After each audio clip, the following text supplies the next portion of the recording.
राज्यभरातील अनुदान पात्र घोषित 146 अधिक 1638 यांना तात्काळ निधी वितरणाचा शासन आदेश प्रचलित नियमानुसार काढून तात्काळ पगार सुरू करण्याबाबत व अघोषित उच्च माध्यमिक कनिष्ठ महाविद्यालय यांना अनुदान पात्र घोषित करून वेतनाची तरतूद करण्याबाबत शासनाकडे तेल्हारा तहसीलदार यांच्यामार्फत निवेदन देण्यात आले।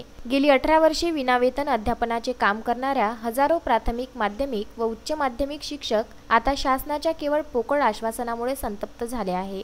संघटनेच्या माध्यमातून शरद पवार यांच्यासोबत दिनांक 22 जून रोजी सकारात्मक चर्चा करण्यात आली। तसेच चर्चेनंतर पवार यांनी वित्तमंत्री व शालेय शिक्षण मंत्री यांना या प्रश्नात लक्ष घालून त्वरित निर्णय देण्याबाबत कळविले होते, परंतु गेल्या 1 महिन्यापासून वित्त सचिवांकडे अनुदान निधी वितरणाची फाईल तशीच पडून आहे। तरी शालेय शिक्षण मंत्री, अर्थमंत्री व मुख्यमंत्री यांनी येणाऱ्या बैठकीत योग्य निर्णय घेऊन घोषित 146 व 1638 क महाविद्यालयांचा अनुदान वितरणाचा शासन आदेश तात्काळ काढावा व अघोषित महाविद्यालयाचे घोषित करून अनुदानास पात्र करून अनुदान सूत्र लागू करावे, अन्यथा अकोला जिल्ह्यासह संपूर्ण महाराष्ट्रात विनाअनुदानी शिक्षक कोरोनाच्या काळात लॉकडाऊन तोडून शासनाच्या विरोधात रस्त्यावर उतरतील असा इशारा देण्यात आला। या आंदोलनामध्ये अमरावती विभागीय शिक्षक संघाचे संस्थापक अध्यक्ष ॲडव्होकेट किरण सरनाईक यांनी फोनद्वारे पाठिंबा दिला व त्यांचे तालुकाध्यक्ष विजय वानखडे यांनी प्रत्यक्ष आंदोलनस्थळी भेट दिली। तसेच विजुक्ता संघटनेचे प्रांताध्यक्ष डॉक्टर अविनाश बोर्डे